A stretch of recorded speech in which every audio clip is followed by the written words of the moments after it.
धन सिंह रावत, सुबोध उनियाल, सौरभ बहुगुणा शामिल हुए और कैबिनेट बैठक में लिए गए फैसलों की जानकारी मुख्य सचिव एस.एस. संधू ने दी है और मामले पर जानकारी देते हुए बताया कि प्रदेश में अब कक्षा 6 से 12वीं तक के छात्रों को छात्रवृत्ति का लाभ मिलेगा।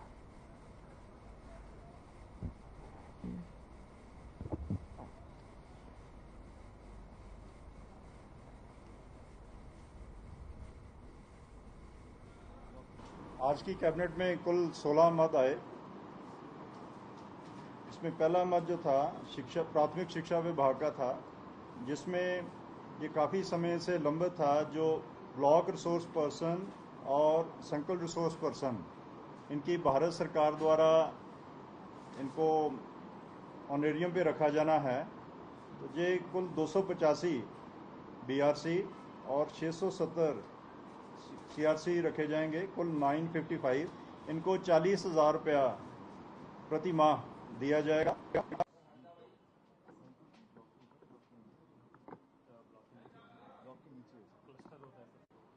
नमस्कार। हरिद्वार से बड़ी जानकारी। बदमाशों और पुलिस के बीच मुठभेड़ हुई है। बड़ी जानकारी आपको बता दें, फायरिंग में एक बाइक बदमाश घायल हुआ है, एक बदमाश फरार भी हुआ। घायल बदमाश को सामान्य अस्पताल में भर्ती कराया गया। बड़ी जानकारी, अहम खबर आपको बता दें इस वक्त की बड़ी जानकारी। हरिद्वार के हिल बाईपास रोड पर मुठभेड़ हुई है। घायल बदमाश को सामान्य अस्पताल में भर्ती कराया गया। हरिद्वार हिल बाईपास रोड पर मुठभेड़, तो बदमाशों और पुलिस के बीच मुठभेड़। बड़ी जानकारी, फायरिंग में एक बाइक बदमाश घायल हुआ और एक बदमाश फरार चल रहा है। घायल बदमाश को सामान्य अस्पताल भर्ती कराया गया। हरिद्वार के जिले बाईपास रोड पर मुठभेड़ हुई है। बड़ी जानकारी, अहम खबर आपको बता दें, हरिद्वार से बदमाशों और पुलिस के बीच मुठभेड़ और फायरिंग में एक बाइक बदमाश घायल हुआ है और बदमाशों और पुलिस के बीच मुठभेड़ हुई है। बड़ी जानकारी आपको बता दें, फायरिंग में एक बाइक बदमाश घायल हुआ और एक बदमाश फरार है।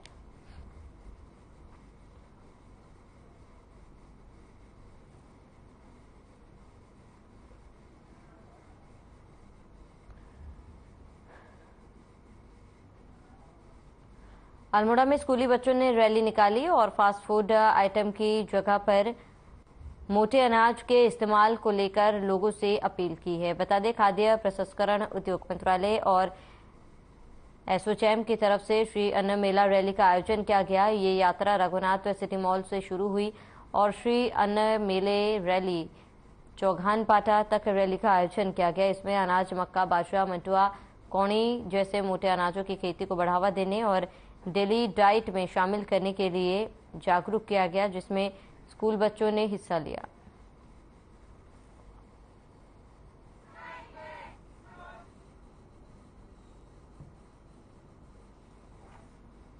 ये 200 बच्चों की एक रैली निकाली है ताकि जो कॉमन पब्लिक है, जो अल्मोड़ा की जनता है, जिनके जीवन से मोटा अनाज अब गायब हो गया है, बहुत कम कंज्यूम होता है, उनको ये बताया जाए कि इसके क्या स्वास्थ्य लाभ हैं और इसको कंज्यूम हम जो रेगुलर हमारे डेली के फूड हैं, जैसे कि पिज़्ज़ा है, मोमोज है, मैगी है, उस तरीके से भी कंज्यूम किया जा सकता है। लोगों की जो धारणा है कि मंडुआ या जो मोटा अनाज है वो सिर्फ रोटी और चावल ही है, ऐसा नहीं है।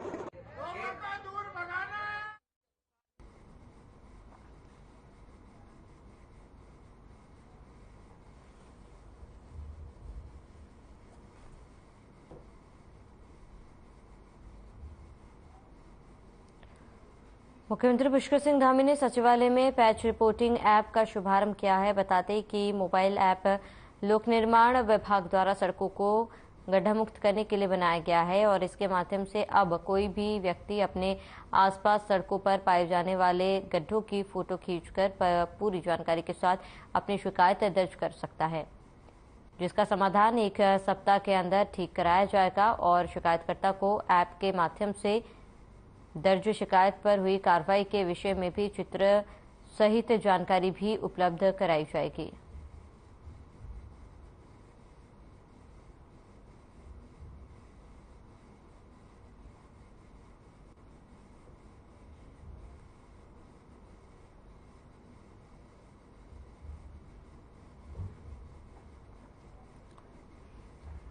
वहीं उत्तराखंड सरकार ने प्रदेश में अरबों रुपए की शत्रु संपत्ति को कब्जों से मुक्त कराने की मुहिम जारी कर दी है। केंद्रीय गृह मंत्रालय ने पिछले दिनों सरकार को राज्य में ऐसी 69 संपत्तियों के होने की सूची सौंपी थी, जिस पर अपर मुख्य सचिव राधा रतूड़ी ने कहा कि जिलाधिकारी ने इन संपत्तियों की पहचान कर ली है। जिलाधिकारी की ओर से कब्जे उड़ाने की कार्रवाई के तहत नोटिस चस्पा किए जा रहे हैं। कुछ स्थानों से संपत्तियां कब्जे में लेने की भी सूचना है।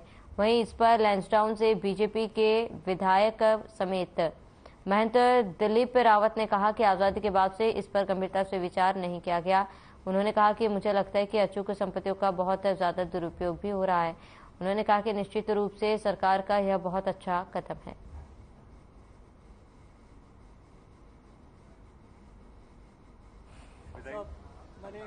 आजादी के बाद इस पर गंभीरता से विचार नहीं किया गया और मैं समझता हूं कहीं उन संपत्तियों का बहुत सारों का दुरुपयोग भी हो रहा है, तो निश्चित रूप से सरकार का ये बहुत सराहनीय कदम है। शत्रु संपत्ति का विषय भारत सरकार का है। भारत जो भी लोग 1947 में भारत छोड़ के पाकिस्तान चले गए थे, उनकी जो संपत्ति बची हुई थी वो भारत सरकार ने उसको शत्रु संपत्ति डिक्लेयर किया है।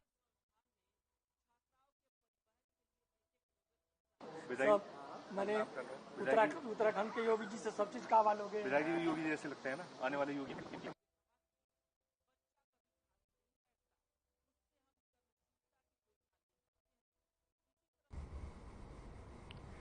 तो नैनीताल के अपर मुख्य चिकित्सा अधिकारी डॉक्टर जगदीश चंद्र जोशी ने देहरादून स्वास्थ्य विभाग पर कई सवाल खड़े किए हैं। बताते कि डॉक्टर जगदीश चंद्र जोशी का कहना है कि वे 2 साल 8 महीने से नैनीताल में अपर मुख्य चिकित्सा अधिकारी द्वितक के पद पर कार्यरत हैं और अभी तक उन्हें 29 साल की राजकीय सेवाएं दे चुके हैं, लेकिन 10 साल के बाद भी अभी तक उन्हें सीनियरिटी के आधार पर प्रमोशन नहीं दिया गया है, जबकि अन्य जूनियर डॉक्टरों को संयुक्त निदेशक पर प्रमोशन दे दिया गया है। और उनका कहना है कि सितंबर 2012 को उन्हें चिकित्सक अधिकारी के पद पर प्रमोशन मिला था, लेकिन अभी तक उन्हें कोई प्रमोशन नहीं दिया गया था। पूछने पर कई सालों से एसीआर खराब होने का हवाला दिया गया। उनका कहना है कि उनकी एसीआर में कोई कमी नहीं है।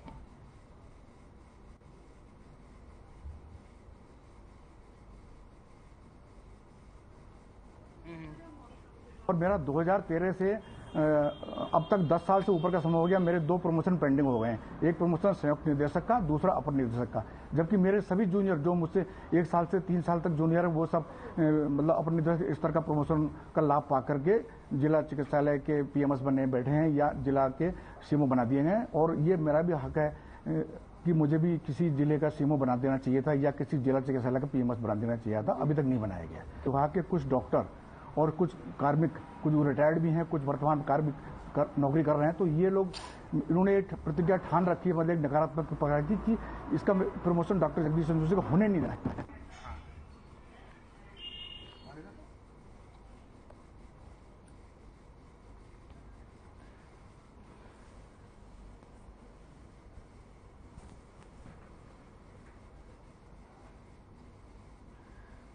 जसपुर में निवार मंडी में अतिक्रमण पर कार्रवाई। हाईकोर्ट के आदेशों के बाद ये कार्रवाई की गई। गांव के ही निवासी ने याचिका डाली थी, अतिक्रमण हटाने की डाली थी याचिका। बड़ी जानकारी आपको बता दें, राजस्व विभाग ने 20 परिवारों को नोटिस दिया था। इस वक्त की बड़ी जानकारी आपको बता दें, कार्रवाई के दौरान भारी पुलिस बल मौजूद रहे। इस वक्त की बड़ी खबर, अहम जानकारी आपको बता दें, बड़ी जानकारी अहम खबर आपको बता रहे जसपुर से। निवार मंडी में अतिक्रमण पर कार्रवाई। हाईकोर्ट के आदेशों के बाद कार्रवाई की गई है।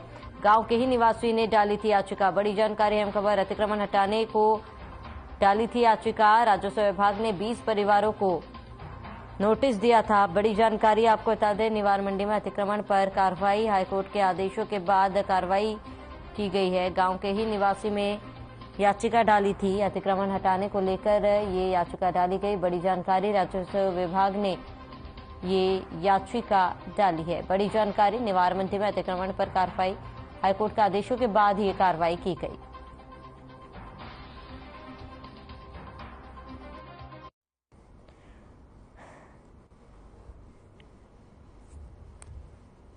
निवार मंडी में अतिक्रमण पर कार्रवाई की गई है और हाईकोर्ट के आदेशों के बाद ये कार्रवाई की गई। और गांव के ही निवासी ने ये याचिका डाली थी।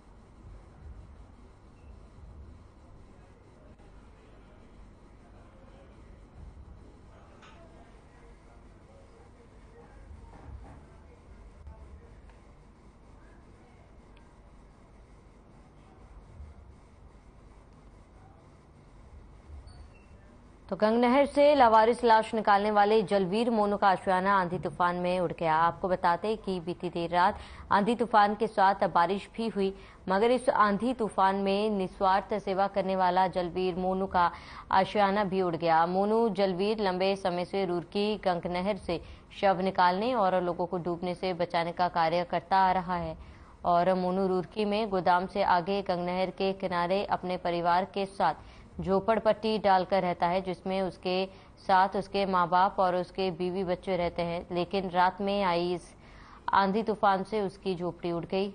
मोनू का कहना है कि यही एक सिर छुपाने के लिए आशियाना जो कि आंधी में उड़ गया।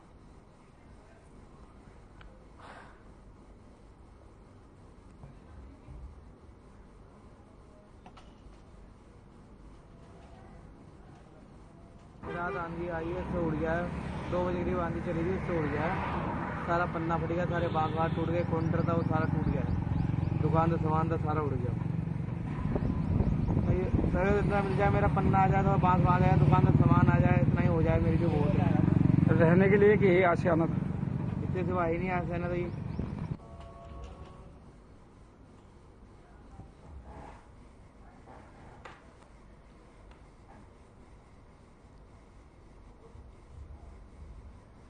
उत्तराखंड सरकार के कृषि मंत्री गणेश जोशी ने हाल ही में मिलेट कार्यक्रम का आयोजन किया था। बताते कि देहरादून में इसका आयोजन हुआ। अब गौर करने वाली बात यह है कि जिन पोस्टरों को उन्होंने मिलेट के कार्यक्रम के लिए कार्यक्रम स्थल के बाहर लगाए थे, उनमें से प्रधानमंत्री नरेंद्र मोदी और सूबे के मुख्यमंत्री पुष्कर सिंह धामी की तस्वीर ही गायब थी, जबकि मिलेट कार्यक्रम के उद्घाटन के अवसर पर मुख्यमंत्री खुद उसका उद्घाटन करने पहुंचे थे। दिलचस्प बात ये भी है कि क्या मुख्यमंत्री पुष्कर सिंह धामी से बड़ा कद अब कृषि मंत्री गणेश जोशी अपना समझने लगे हैं। इस पर लैंसडाउन से बीजेपी के विधायक महंत दिलीप रावत ने कहा है कि उन्हें जानकारी नहीं है, लेकिन जहां तक मिलेट कार्यक्रम प्रधानमंत्री मोदी का सपना है, जिसकी मुख्य उद्देश्य मोटा अनाज लोगों के घर तक पहुंचे है।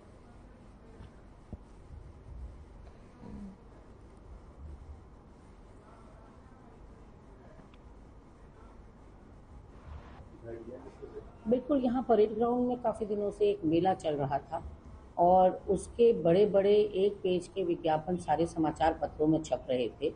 मुख्यमंत्री का नाम कहीं पर कोने में दिखाई पड़ रहा था छोटे अक्षरों में, लेकिन पूरे विज्ञापन में सिर्फ एक व्यक्ति छाया हुआ था जिसको छपास का रोग है, और वो है कैबिनेट मंत्री गणेश जोशी।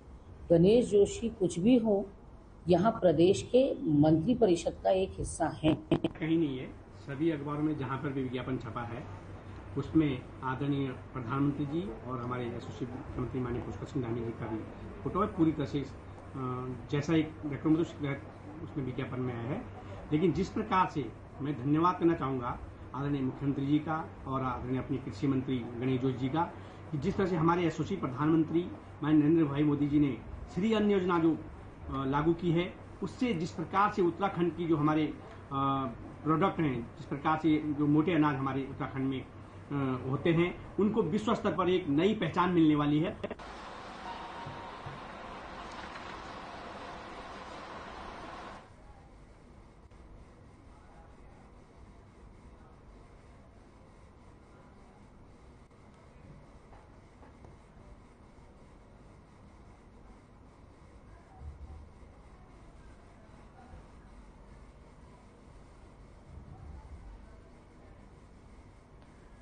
कृषि मंत्री ने उड़ाई सीएम की खिल्ली और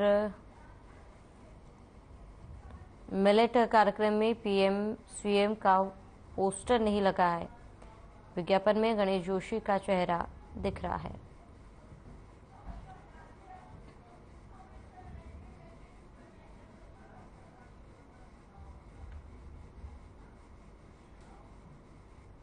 लालकुआं के नगीना कॉलोनी में प्रशासन ने अतिक्रमण हटाया है। बता दें कि नैनीताल हाईकोर्ट ने अतिक्रमण हटाने के आदेश जारी किए थे, जिसके बाद प्रशासन हरकत में आया है और उपजिलाधिकारी मनीष कुमार और एसपी सिटी सरदार हरबंस सिंह के नेतृत्व में अतिक्रमण हटाने की कार्रवाई की गई है। इस दौरान नगीना कॉलोनी वासियों और राजनीतिक दलों के प्रतिनिधियों ने भारी विरोध भी जताया, लेकिन इसका कोई असर देखने को नहीं मिला है। शुरू में पुलिस ने हल्का बल प्रयोग किया, बाद में दर्जनों प्रदर्शनकारियों को गिरफ्तार कर लिया गया है। प्रशासन ने लगभग 300 से अधिक घरों को हटाने की कार्रवाई शुरू की है।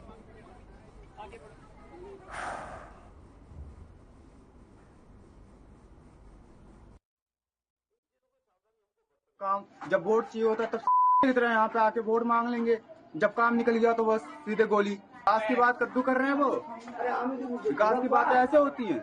क्या लगता है? तो उन्हें पता होगा ना, उन्हें पता होगा कि वो कौन सा विकास करना चाह रहे हैं। तो खाली जगह पड़ा हुआ है, वहाँ पे विकास करने के बजाय वो लोगों को यहाँ से बस्ती में से उखेड़ के वहाँ पे विकास करने की बोले। यहाँ क्या क्या क्या करेंगे, यहाँ क्या विकास करेंगे? जिसको बहुत पहले से रेलवे ने इनको नोटिस दिए हुए थे कि आप नियत समय के अंदर खाली कर लें, और जिस जमीन से अतिक्रमण हटाया जाना है उस पर रेलवे को अपना एक्सपेंशन के लिए कई नई ट्रेनें अनाउंस हुई हैं। इसके लिए उनको एक्सपेंशन के लिए जमीन की जरूरत है। उसी क्रम में आज ये अतिक्रमण हटाने की कार्रवाई की जा रही है। आज रेलवे की भूमि पर अतिक्रमण तो बहुत है, लेकिन चूंकि चरण वाइज होगा और प्रथम चरण में जो अतिक्रमण अभी हटाया जा रहा है उसमें लगभग 84 झोपड़ियां के आसपास। और हम ये लड़ाई 3 साल से लड़ रहे हैं, और जो मामला है यहाँ का कि रेलवे कह रही है कि ये हमारी है, लेकिन इतना सूचना के अधिकार लगाने के बाद हमको कोई साथी रेलवे का नहीं, और रेलवे का दावा झूठा है, ये हम नारा भी लगा रहे हैं। क्या होता है, क्या चाहेंगे हम लोग? हमारा तो है, घर से बेघर हो रहे हैं, हमारा तो सभी छूट जा रहा है। तो सरकार कहाँ सुन रही? सरकार नहीं सुन रहा है, कोई नहीं सुन रही। सरकार ने कह दिया कि रेलवे तो लेके रहेगी, हम क्या कर सकते हैं? कितने साल से रह रहे थे यहाँ पर? साल हो गए हमें यहाँ पे रहते। कितने वर्ष हो गए? करीब हो गए 26-27 साल हो गए हमें यहाँ रहते हुए। अंदर यदि कोई अंदर है तो बाहर आ जाइए।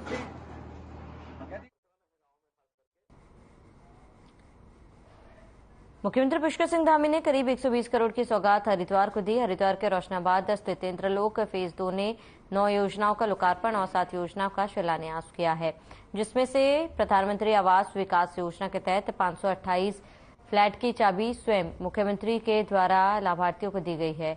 वहीं हरिद्वार के सौंदर्यीकरण और विकास की मुहिम को आगे ले जाते हुए मुख्यमंत्री ने 16 योजनाओं का शिलान्यास और लोकार्पण किया है। वहीं हरिद्वार रुड़की विकास प्राधिकरण द्वारा रिकॉर्ड समय में 40 करोड़ से अधिक लागत में फ्लैट का निर्माण किया गया।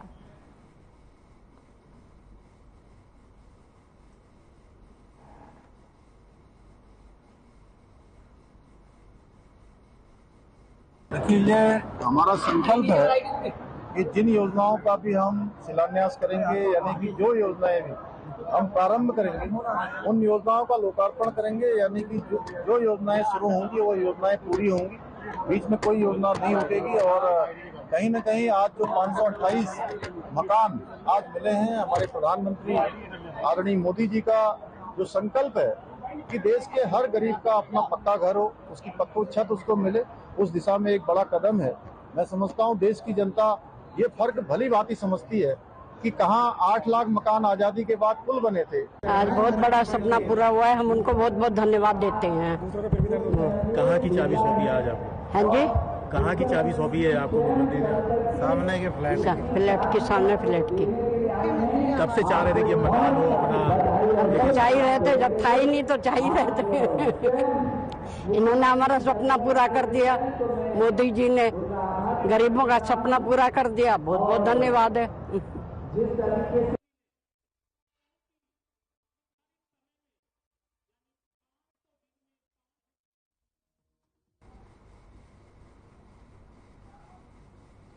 बीजेपी के प्रदेश प्रवक्ता सुनीता विद्यार्थी ने कहा कि प्रधानमंत्री नरेंद्र मोदी लोकसभा चुनाव की हुंकार मेरठ से भरेंगे। उन्होंने बताया है कि आगामी जून में प्रधानमंत्री को उत्तराखंड आगमन पर भी आना है और हम उसी दिशा में आगे बढ़ रहे हैं। इसके लिए लगातार अभियान भी चलाया जा रहा है। उन्होंने ये भी कहा कि प्रधानमंत्री आगामी लोकसभा चुनाव के लिए रैली निकालेंगे।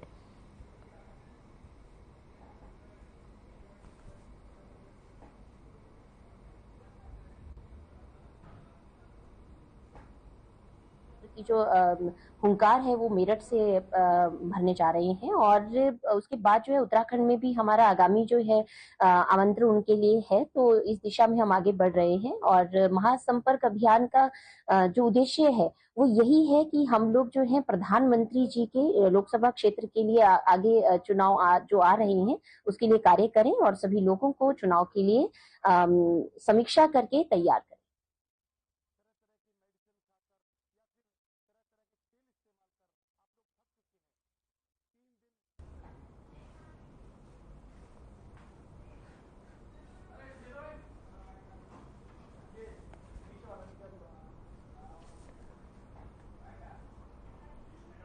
तो चलिए इसी के साथ इस बुलेटिन में फिलहाल में इस इतना ही। देश प्रदेश के तमाम बड़ी खबरों के लिए आप बने रहिए हमारे साथ।